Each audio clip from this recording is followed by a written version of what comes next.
जो ये गाते हैं कि जोड़िया बनल रहो दुल्हा दुल्हन के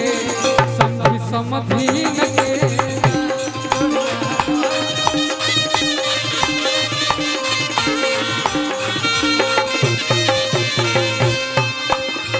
समधी समधीन के समधी समधीन के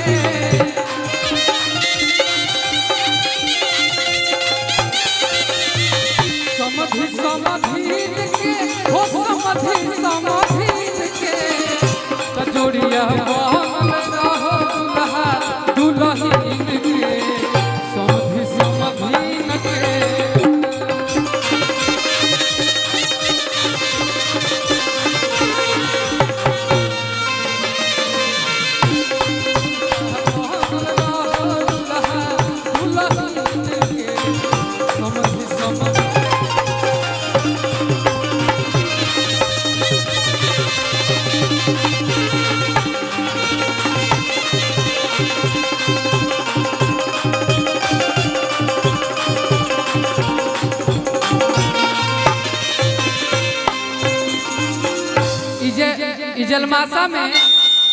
जलमासा में अइला के बाद एगो हम गाना बोले रही जितेंद्र भैया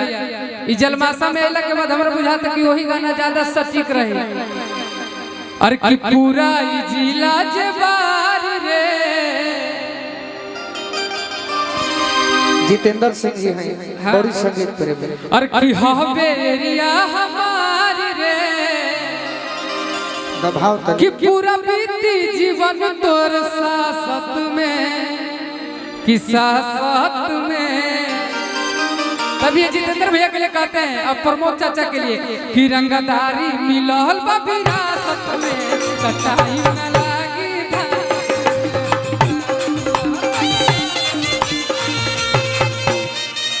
रंगदारी मिलल बा विरासत में कटाई न लागी था।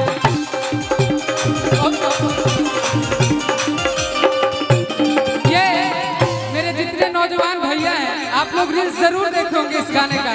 पूरा ये जिला जबार रे हवेरिया हमार रे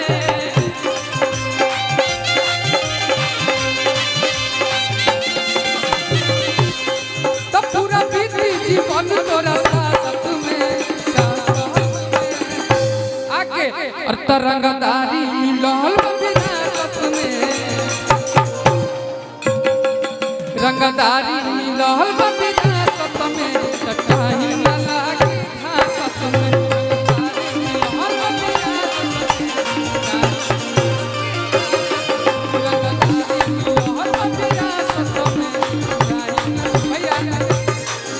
यही में गौरी बात बा हमनी जमींदार हैं जमींदारी और अरे कितना हम डारी न कतही मुँह से कटी जिंदगी राइफल के धुएं से।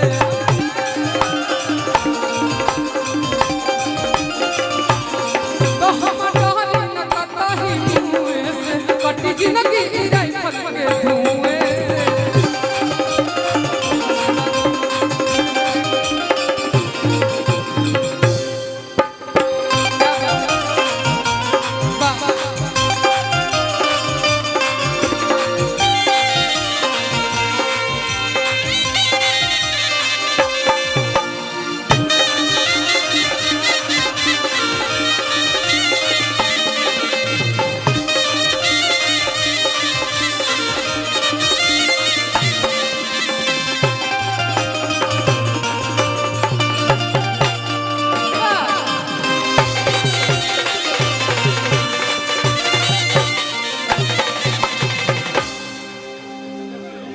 बोलनी हाँ बार बार बोलनी भैया अरे कितना जैसन सोचल रहनी जितेंद्र भैया मोर बारे अरे साबर न गोर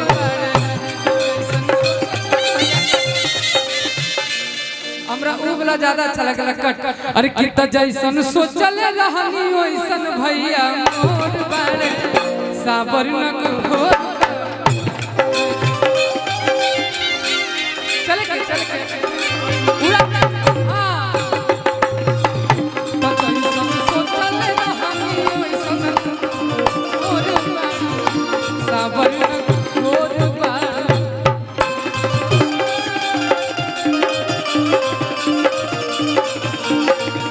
यही गाना है आपके लिए बाटे गोरे गोरे का कोमल ओठ रहलेला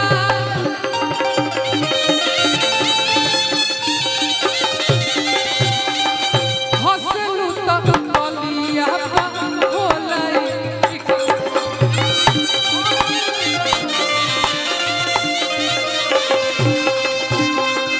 हंसलू त बलिया होलाई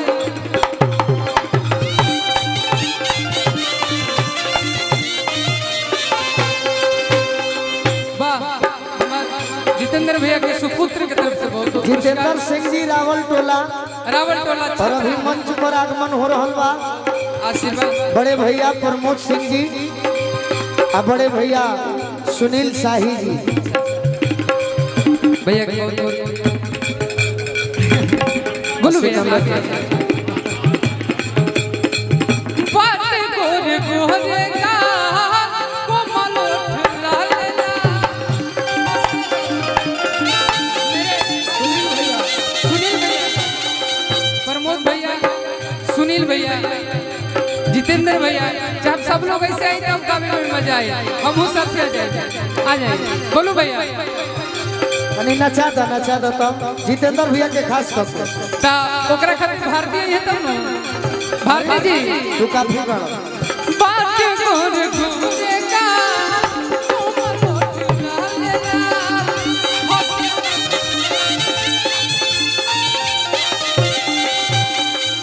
हंसलू त बलिया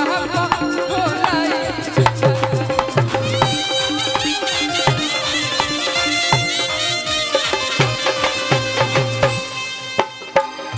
सज के से जहरिया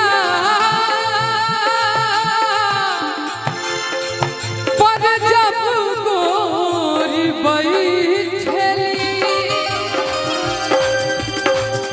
रही रही देहिया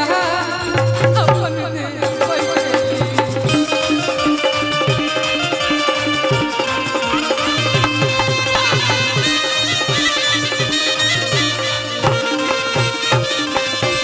तब बाटे जुल्म जवानी ये लोग का हम का बना तब बाटे जुल्म जवानी अरे चंदा के चकोर पानी रौरे का साबर